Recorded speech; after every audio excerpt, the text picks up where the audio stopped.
सर्वेभ्यो नमो नमः।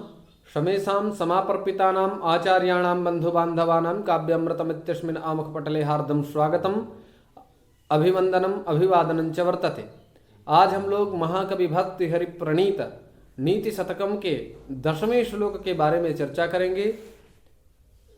प्रस्तुत इस श्लोक में महाकवि भर्तृहरि जी कहते हैं कि विवेकहीन जो पुरुष होते हैं उनका सैकड़ों प्रकार से पतन होता है। जैसे कि उदाहरणत्वेन पौराणिक कथाओं के अनुसार हम देखें तो राजा नहुष और बाली और रावण इत्यादि जो हुए हैं, इनको हम प्रमाण के रूप में स्वीकार कर सकते हैं, क्योंकि इनका विनाश विवेक भ्रष्ट हो जाने के कारण ही हुआ है। तो उसी का निरूपण करते हुए एक लक्ष्य का उपस्थापन करते हुए कहते हैं, शिरः सार्वं स्वर्गात् पशुपति शिरस्तः क्षितिधरं महीध्रादुत्तुङ्गात् अवनि अवनेश्चापि जलधिम् अधोधो गङ्गेयं पदमुपगतास्तोकमथवा विवेकभ्रष्टानां भवति विनिपातः शतमुखः। विवेकभ्रष्टानां भवति विनिपातः शतमुखः।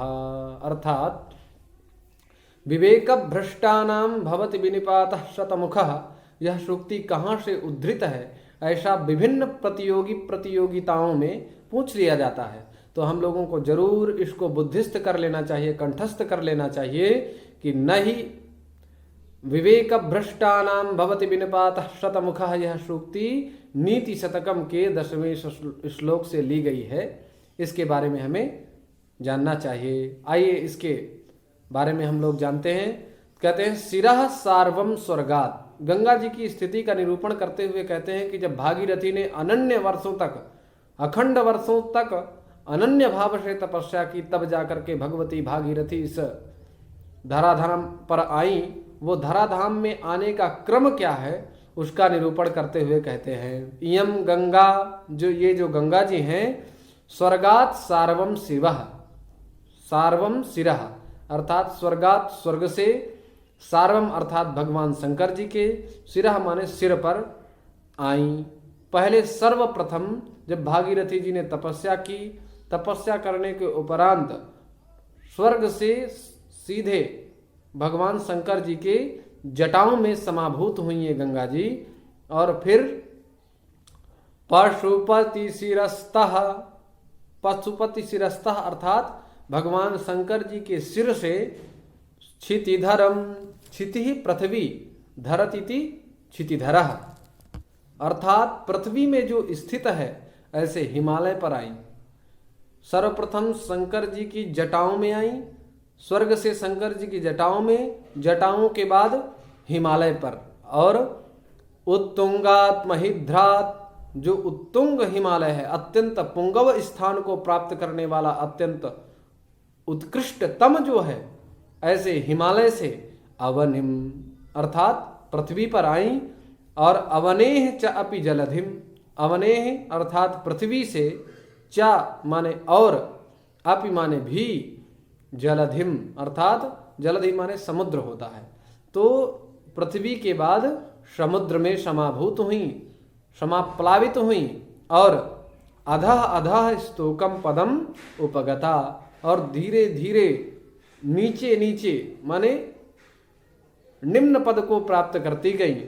तो अथवा इसलिए कहा गया है कि विवेक भ्रष्टानाम विनिपातः शतमुखः भवति, जो विवेक भ्रष्ट पुरुष होते हैं, जो विवेकहीन महापुरुष होते हैं, ऐसे महापुरुषों का विनिपातः माने पतन, शतमुखः अर्थात सैकड़ों प्रकार से भवति माने होता है। जो विवेकहीन पुरुष होते हैं, कर्तव्या कर्तव्य होते हैं, जिनमें किम कर्तव्यम किम अकर्तव्यम एतद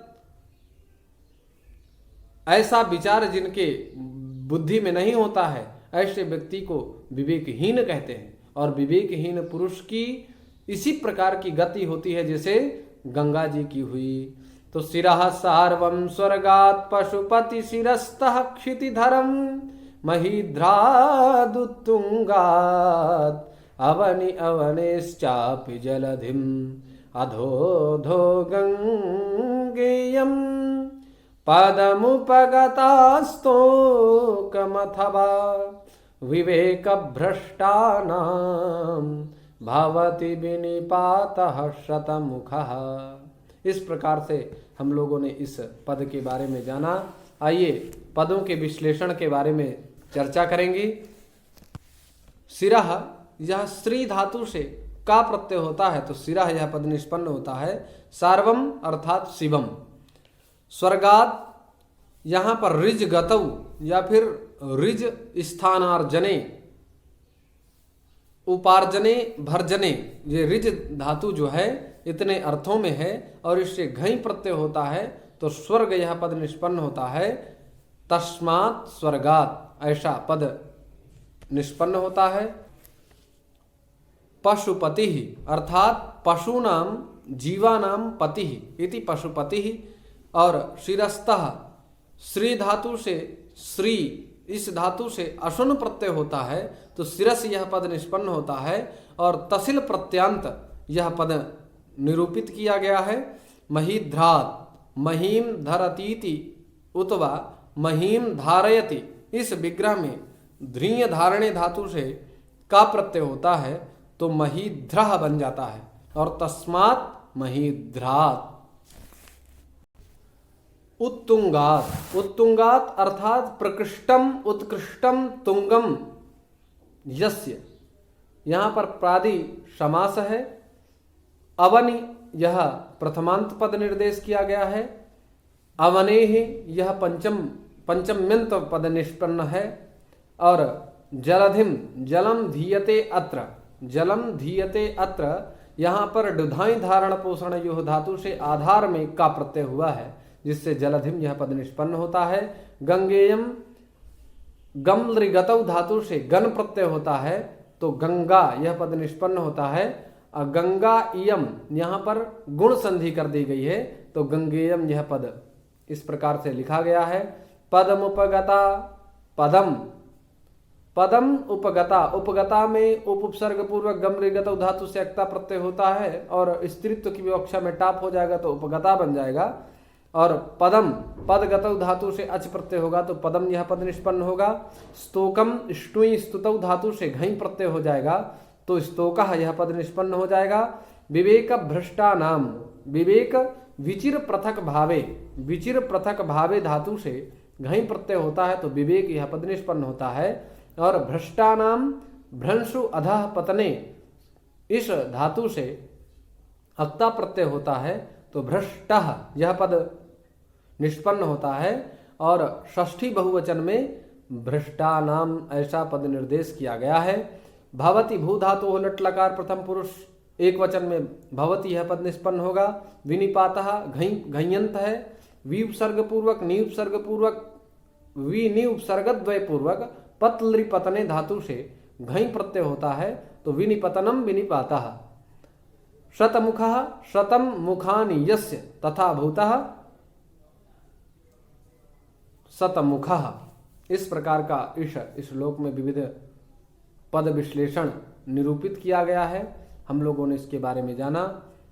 आगामी दिवस में अन्यस्य श्लोकस्य विषये चर्चां कुर्मः। तावत् नमो नमः।